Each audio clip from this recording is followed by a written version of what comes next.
Alexandre Dubé. C'est toujours la consternation aujourd'hui, donc au lendemain de cette tuerie, une célébration de Hanouka qui a tourné au drame sur une célèbre plage en Australie. Le bilan est très lourd, je vous rappelle donc 15 morts, une quarantaine de blessés, 2 tireurs, un père et son fils. Reste à voir maintenant leur motivation, mais on a retrouvé notamment un drapeau de l'État islamique dans le véhicule.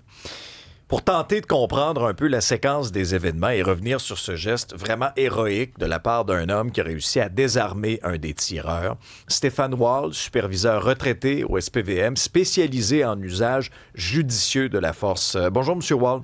Bon matin, M. Dubé. Bon, d'abord, quelles sont vos premières impressions lorsque vous avez regardé l'ampleur de cette tuerie-là? Bien, comme tous les gens, on a été très affectés. Ça a été un choc là, pour la population de voir ça. Puis comme policier, bien entendu, étant donné que j'étais formateur en matière de tueurs actifs, de comment réagir, bien, la première chose que je me suis dit, c'est maudit que j'aurais aimé ça être là. Ah oui, hein? Ouais. Pour participer à cette traque-là, pour mettre fin au carnage? Bien, tout à fait. Quand on voit ce genre, ben, entre autres, on a vu celui qui est dénommé un héros. Les policiers rentrent dans la police pour tenter de sauver des vies. Puis on vit pour vivre ce genre de moment-là. Puis cette personne-là qui a agi, qui est un citoyen, a mis sa vie en péril pour le faire, a attendu le bon moment.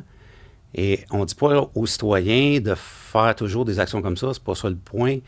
C'est qu'il y a certaines circonstances qui font en sorte que peut-être que tu peux prendre quelques secondes puis d'inattention d'un tireur ou d'un tueur, parce qu'un tueur peut être avec un couteau aussi, et peut-être changer la vie de plusieurs personnes. Ouais. On a la séquence, M. Wall, d'ailleurs, on l'a vu, approcher un des tireurs alors qu'il était dos à lui, l'a pris par derrière, a réussi à le désarmer. Ça, là, il a sauvé des vies, là. Oui, je mettrai un bémol cependant, c'est qu'il réussit à faire une action tellement héroïque, oui. Réussit à prendre l'arme. Malheureusement, il n'a peut-être pas les connaissances ou les compétences policières ou militaires et laisse le suspect quitter.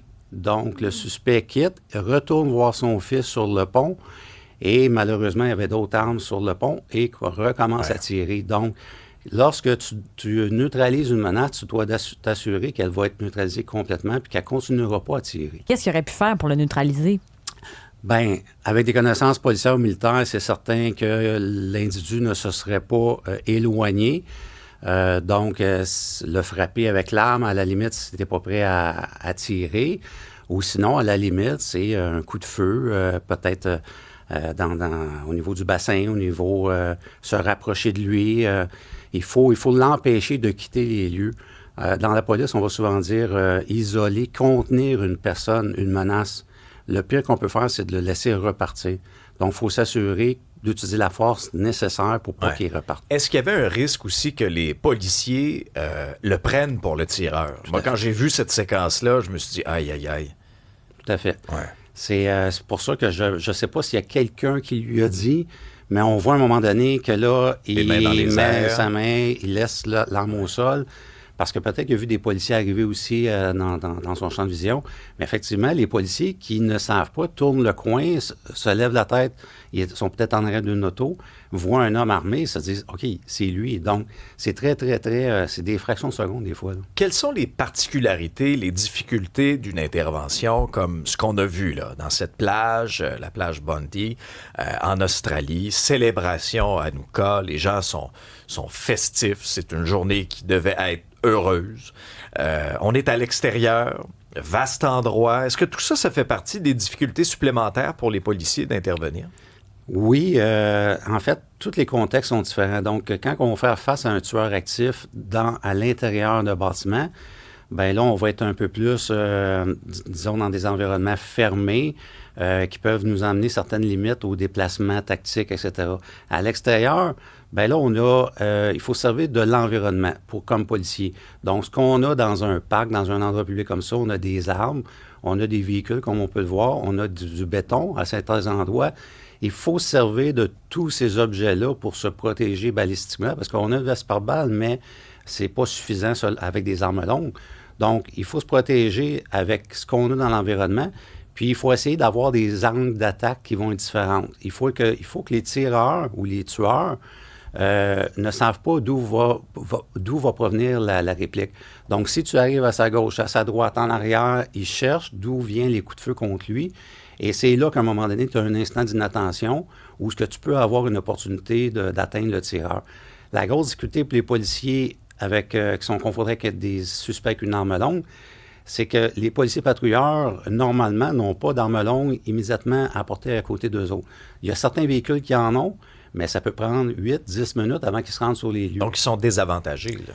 Bien, au niveau de la puissance de feu, ils peuvent être désavantagés, sauf qu'ils sont avantagés sur le nombre de policiers.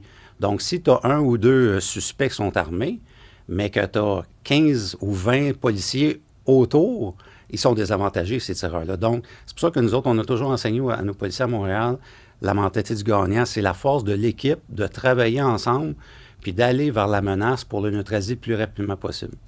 On entre dans une autre phase maintenant. C'est-à-dire que là, oui, il y a le deuil, mais il y a toute l'enquête policière. On a constaté le nombre de morts, de blessés. Il y aura des gens peut-être qui seront en mesure d'offrir certains témoignages. Un des 2 tireurs est mort, l'autre est à l'hôpital sous forte protection policière. La grande question qui est en suspens maintenant, c'est pourquoi? Qu'est-ce qui a motivé ces 2 individus-là? Bien, encore là, quand on formait les policiers au SPVM, on parlait, on a eu, à partir de 2012-2013, la montée de l'État islamique. Différents attentats dans le monde. Et il faut faire attention, ce qu'on enseignait beaucoup, c'était au niveau de la radicalisation, puis de la radicalisation violente. OK? Il y a différents types de personnes qui peuvent soit être radicalisées à gauche ou à droite, ou des mouvements idéologiques, ou des mouvements religieux. Donc, la radicalisation ou des idées en tant que telles, ce n'est pas problématique. Tu peux avoir des idées un peu plus radicales. Le problème, c'est que dans chacune de ces mouvances-là, il va y avoir des gens qui vont devenir des radicaux violents, que pour eux, leurs idées radicales peuvent être appuyées par la violence et assassiner des gens, ça fait partie de certaines mouvances, dont celle de l'État islamique, qui disait qu'il fallait assassiner des mécréants de toutes les façons possibles, soit avec couteau, avec véhicule bélier, puis ça, on en a vu beaucoup. Et il faut y penser parce que, c'est la période de Noël. Il y a eu des attentats sur des marchés de Noël dans les dernières années. C'est vrai. Et c'était une façon pour eux là, de se faire semer la terreur.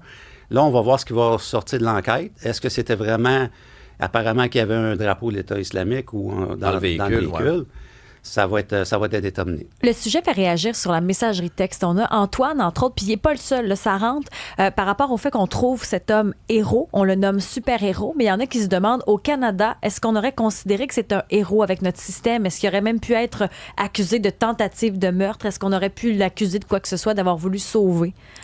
Bien, je pourrais dire que le cas le plus récent, je parlais pour le Québec, où est-ce que des citoyens ont fait une différence dans une situation de tueur actif, tout le monde va s'en souvenir, c'est la garderie de Laval.